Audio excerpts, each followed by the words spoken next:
All right. Thank you very much for joining us on This Week is Chilling. You are doing an incredible job.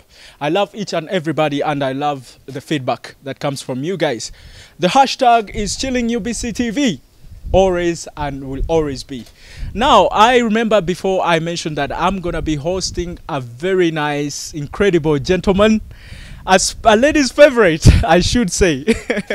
His debut in acting came in 2014, where he acted in a play by Shakespeare's called Macbeth. Now, it looked like everything is working for him. From then, he went on to feature on another series of Hostel, you know, that which was also occurred in the same year, in the same timeline. He then scooped a major role in a major series called Balikoa in the City. And now people knew him for that. Then later on, he lobbied another gig into a music video that people keep on asking and wondering, why were two superstars fighting for this guy? Now, if you get a clue or if you get a picture of a gentleman I'm talking about, he's a young man, very vicious, an actor, a model turned actor. I want to find out. Modeling seems like a calling to each and every guy who gets some, you know, six packs, about 6 feet tall. But why did he have to choose acting on top of modeling? That's a story that I want to share with you guys. Welcome, I'm Drago, and this is the best of the good life, and this is BMK Cafe with an incredible pouch, with an incredible site. Esther, Lawrence, and Elijah, special gentlemen. I love them and I salute them each and every time. But yes, let's call in our guest, Mr. Mushema Olsen. Man, you know that I had to take a sleepless night cramming your introduction? What? Because it looks like at such a young age you have been on everything. I mean, now Veronica's Wish, you've been in Miss Balikoa in the City, you've been in the Hostel, you've been on Deception. Man, don't you get tired? It's crazy, right? It's crazy. Right? How has this changed your life? Man, can I first eat? Yeah, I'm joking. Anyway, thing is,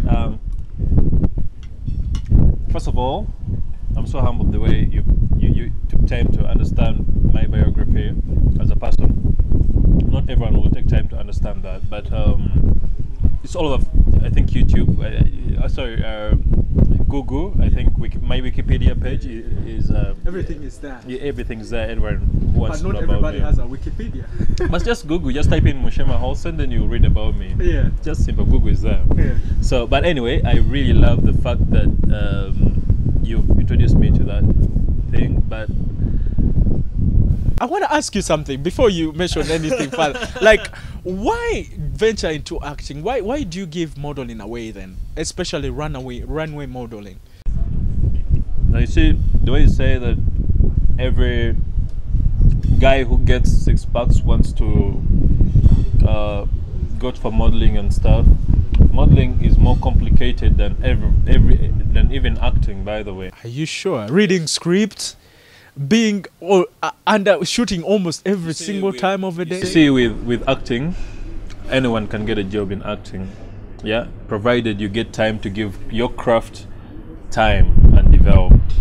If you're dark skinned, if you're light skinned, if you're short, if you're big, or whatever, you can always get a job in acting. With modeling, it's worse. See, either 6 foot if you're a guy, is either you are, unless you have something really particular about you that can really sell you to the international levels.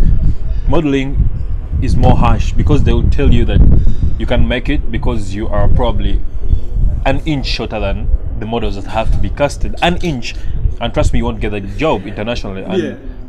I am growing, and I'm not going back like. And you're still young, so please don't be bragging about age right now. You see, with modeling, by 17 or 18 years, if you haven't, have to be at your pitch. Yes, if you haven't been spotted by an international agent, yeah, no, there is a problem. At 17. At 17 to 18 years, and you're in modeling, I'm saying this, at 17 or 18 years, if you haven't been spotted by any modeling agency, then there is a problem. you're not a model. You've worked with international designers. You've been on international platforms, the Swahili Fashion Week. You've been everywhere. This is the thing. This is the thing. You invest time in modeling. Yeah, I invested a lot of time in modeling. It is what has made me who I am. It made me meet a lot of people. Yeah, but you won't take away the fact that there are certain things that you see, when nature calls, it is what it is. Yeah, you grow. When you grow, you can't compete with other models. I was rejected in South Africa because I am a bit shorter. I'm a bit shorter because you have to compete with around 3,000 people. Who are 6'5", 6'2", looking guys who have everything. You have the cheekbones, edgy faces, they have the bodies, and then they call on such a ground and they're like, you people need to go for a casting for such a designer. Every agency will have to send about a lot of people to represent their agency. The question is, are you able to get your agency that gig? Because they will invest. Jora model management. Exactly. So, are you willing to get Jora model management that gig when they put you to the casting? It's harsh. That's the thing. So that's why even when Joram is scouting for models, he is very particular. Yeah, you have to be. Everyone. There's something that it's has business. to stand out. It is at the end of the day, it's business. Whereby when I put you with the rest, the designer will be like, "Oh my God, I want that kid to work for me. I want that kid to open my show. I want him to close my show. I want him to wear my clothes." Yeah, are you that? If you're not that, go back. That's what I used to tell brothers that I find in the gym every time, that you guys are joking with modeling. Muzanya kubanga modeling client agenda naba, cause listen, you only get paid or you get to work when a client appreciates. Now, what happens if you're rejected most of the times? That means there's no work. You know what I mean? So it's kind of complicated. So you were born to Tailorman. Yeah.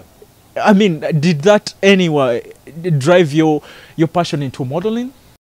No, actually, my father was a designer, was a fashion designer.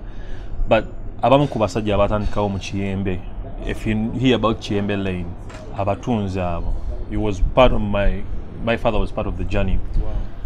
But as a kid, I didn't care. I didn't know whether maybe it's just my dad's business. Yeah, I don't know even what I'll ever be. As long as at the end of the day it brings food at the table. And then he never looked. In fact, he taught me how to, of course, knit and do things with machines and stuff. I know how to put everything together. It's just a skill. He taught me just to live with it. But then he as a person never encouraged me to be a model. I joined modeling when I was at campus. And it was through a hustle, you know, those things of looking for a job and a game, and you don't want to be. Because I remember your first gig. I've done research. I've read that your first gig you got like a 70,000, and you appeared in an all suit kind of thing. Because that agency, the agency I first worked with, well, that agency, it doesn't exist anymore. It was called Events Avenue. We were a lot of us, and then we were getting all these ushering gigs. And trust me, at campus at 70, you're getting 70k night, you guy. You would sleep like a landlord in the hostel. Like, It was too much. It was too much, but at the end of the day, it's one of those moments you just think about, like, what was I thinking? but I mean, it's amazing to see that it contributes to where you're going. Everything you do right now in the hustle form, whatever you do, whatever you are doing right now, it will always contribute to what is going to happen to you in the future. It's either bad experience or a good experience. So it's either you take it in or you use it to make sure you feature, you plan. Listen, Mr. Mushema, check this out. Now, however much me and Mr. Mushema are enjoying reminiscing about his life, you know, growing up, I want to tackle the issue as to why we're actually here and he's actually on my show. Now, Veronica's Wish is a movie that has compelled hundreds of hearts. You know, just it's after its premiere, scooped almost thousands of awards. You can tell me, each and every actor got an award. Malaika is there, my sweetheart. Malaika is on that movie. Of course, Mr. Handsome himself is also on that movie, and there's also Nisha. She's called Nisha? Nisha Kalema, who is also the producer of that movie. She's also, and now this movie is kind of moving steps. It's making wonders. It's showing in California very soon. It's now showing in Cineplex. And if you haven't had a glimpse of that movie, please go to cinemas and check it out. Now it's about Michael and his Spurs. They lived in a healthy relationship until one proposed to another. Now before they actually go to the marriage state, there sort of comes an illness, and now it kind of portrays how do they have to maneuver that. That's the message out of it. How did they have to maneuver that? How did they have to overcome? Did the relationship break off, or did they keep on pursuing the relationship?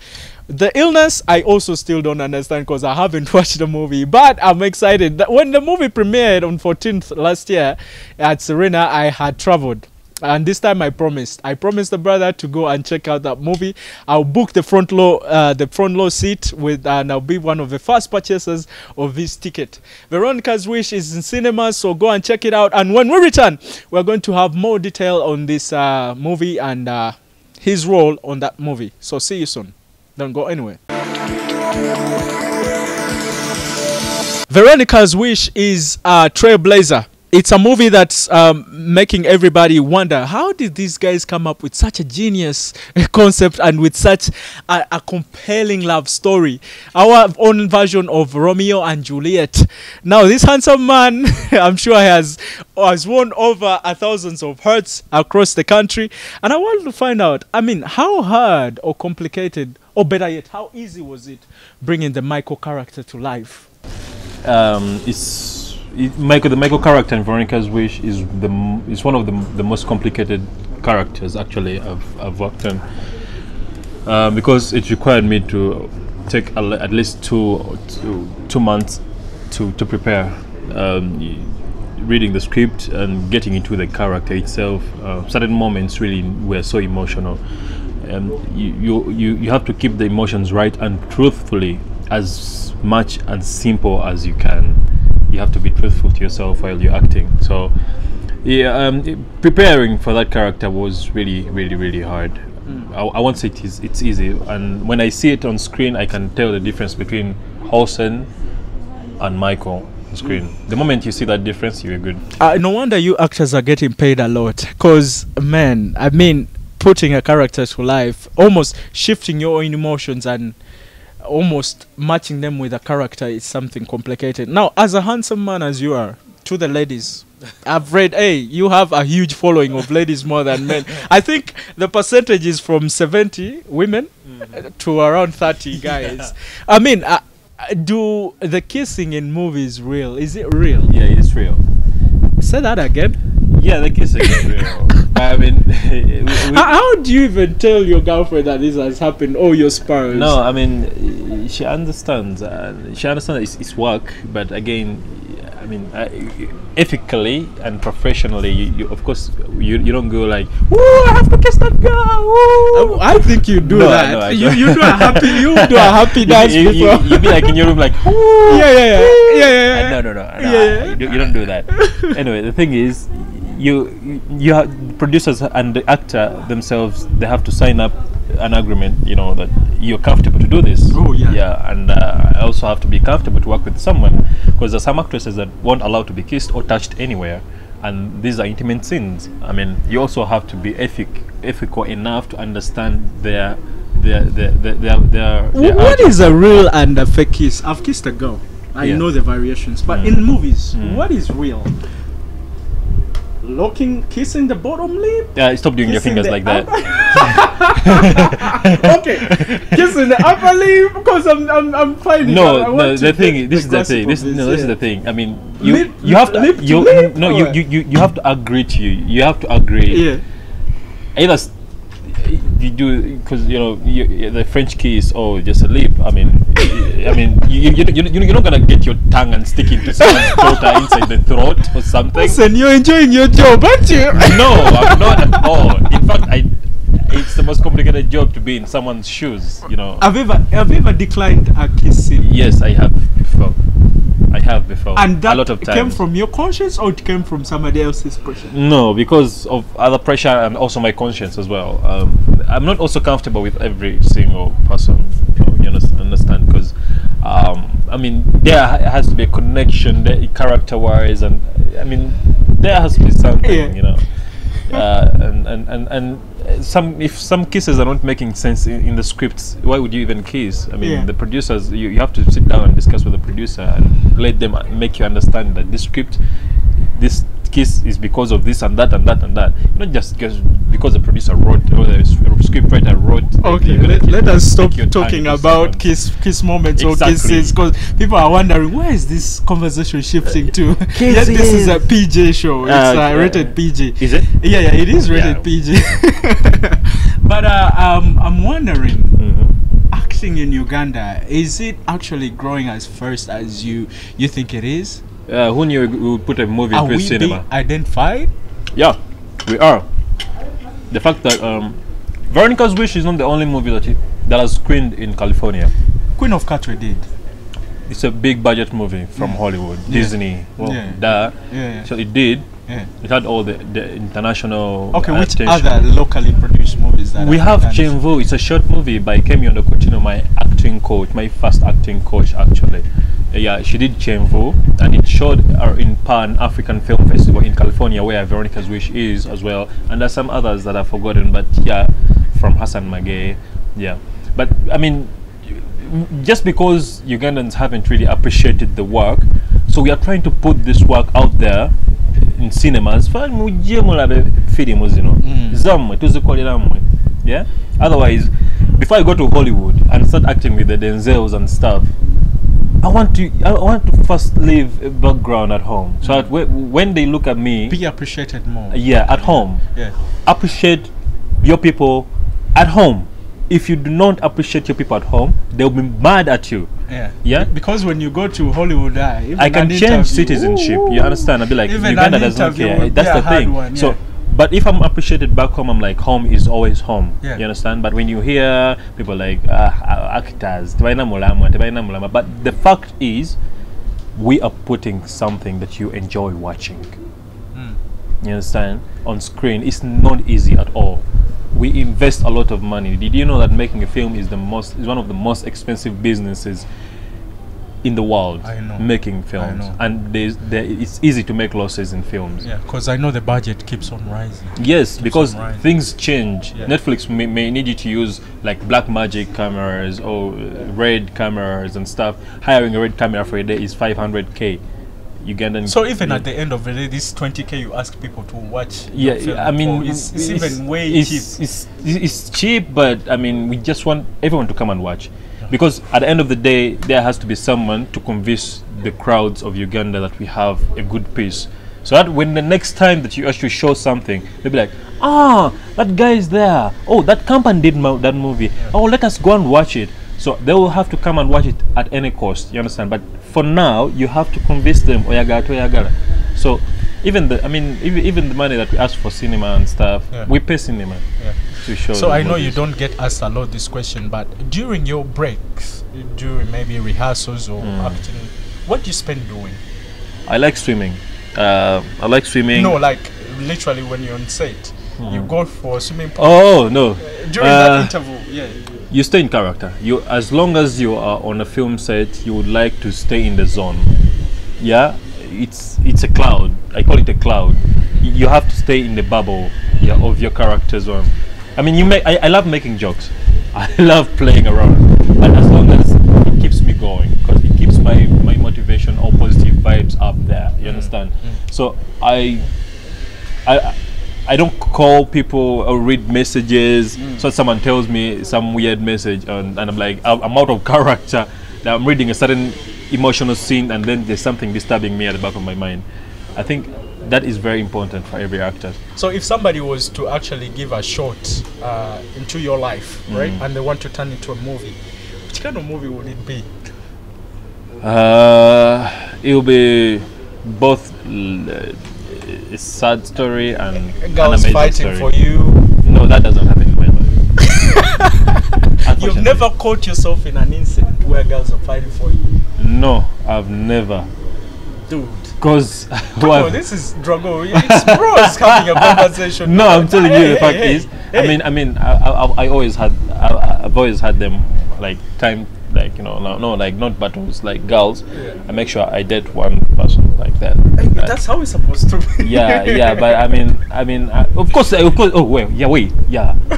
I have seen some friends quarrel once.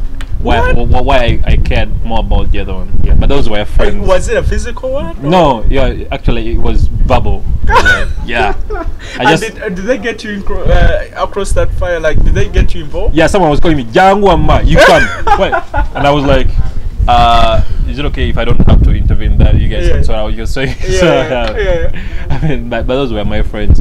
So, Girlfriends? No, I don't really think. if you're to call somebody out by name, who would you want to call out to come and watch this movie in particular? By name. By name. Oh my God. Look through any camera and call them by name. Better don't be calling your babe because, hey. No, my babe already watched that movie, man. She hasn't watched it fully, like, Is this an opportunity for her? Yeah, probably, yeah. I would like her to come and watch the movie. Oh, call somebody out by name and what? Tell them to come and watch the movie. No, can I skip that calling part? No, because it could even be your acting coach. Okay. Yeah, somebody, well, I would like man, this is a random question. I have a lot of favorites. I know, that's why I'm not regular. This is chilling. We do things a little bit different. I would like for Warda. She is a friend of mine. We said one name. Yeah. But she is a busy woman to come and watch this movie. And Madame Farida Nakaziwi. I would like them to watch. Is that the one who works at NTV? Yes, I would like her to watch this movie. Why did you call her? Because she didn't attend the premiere and she had my invitation card. Maybe she also. No, she explained to me she was anchoring. So Farida, please show up on his brother's movie. She was showing from 17th. Yep. From 8th. No, it's showing on 8th. Yeah. Friday. Oh, in fact, let's say Fridays of February. All Fridays of February. So let's hang out, like boost our weekends, like yeah. Do you promise the ladies you have your shirt off? Yeah. Can you have your shirt off now? Like right now? Yeah. Yeah, I can. Look. You see? Esther just smiled. That's when you know, like, really, somebody's candy when Esther smiles. Okay, let me ask you. These are some of the last questions. Without you giving out anything, what's your favorite line in any dialogue, any movie you've been? Oh, let me say. Yeah. In Reflections, I have this line that act it out. Says like, action. Oh, you maneuvered me through this marriage because I was so desperate to save my birthright. But just know that you don't get to dictate my life. You wanted me, you got me. So stop romanticizing this relationship for both our sex. Do you understand? Yes, I do. Yeah, that's the line. And sin. And cut. That was good. For a minute or two, I was like, God damn. Yeah, I'm going to be panicking on my own show. So, Mr. Mushema, any last remarks about this movie? Like, is it great for you acting Michael in this? I mean, how cool was it? Because you said it was quite a complicated role for you, but how cool was it? It's one of those things every actor would want to say. It was a very great experience working with the best actress, working with the best DOP, RX Ireta, working with Nisha, the best. She won the best script writer for Veronica's Wish, working with Rehema Namfuka. This is a female director. She directed her first feature film. Working with Malaika. I've worked with her since 2013. I have a question. You do? Malika, this guy has a crush on you. For me, it's ill because she's like my sister. So we became that. Really? After working for. Really? Because I wouldn't want to be. I was on set with her yesterday night. Just a thing. Yes. Okay. This show is done. I'll send you messages to her. Okay, I was leaving. All right, now this has been Chilling, and the fantastic actor himself. He's quite a charming guy. I see why ladies like, having conversations with him. But I think the future is bright for him because he's a great actor and he's putting in a lot to also make sure that he achieves that. All right, now, thank you very much. We call this a wrap. All right. Is there any other thing you want to tell the viewer? Yeah, of course. Of course. Go ahead. Ladies and gentlemen, I'm so happy that you really hosted me, Drago, for the Chilling Show. I mean, who knew I would be here? It's always an amazing opportunity to be here. But ladies and gentlemen, please keep on watching this show. It's amazing, good guy. And for ladies out there and gentlemen, please go to cinema. February, all Fridays are open for you to go in cinema and watch Veronica's Wish. We are working on more productions. Please support Ugandan movies, support Ugandan talent before we go to Hollywood, guys. Yeah. Otherwise, we love you so much. We love you so much. My family, my mother, my dad, whoever is watching and loves me so much. My fans. I don't want to call my fans. I call them family. My family out there, I love you so much. And I want to tell you that without you guys, I wouldn't be here. Yeah. The ladies, I love you all so much. Thank you very much. And yeah, you follow him on every social media. That's Mr. Hossein Mushema. Yeah, Hossein Mushema. Hossein Mushema on every social media. That's Facebook, Twitter, Instagram. We usually also give out WhatsApp numbers. What's your WhatsApp number? 075. 075. You know I'm joking, right? Yeah, 08. That's a wrong one. Yeah, that's a wrong one. All right, bye. Esther, Lawrence, and Elijah, thank you very much for being with me here in the field. I believe we have done an incredible show. So, yeah, till next time, this has been Chilling. And, yeah, thank you, Quasi Classic, for this outfit. Bye. Okay.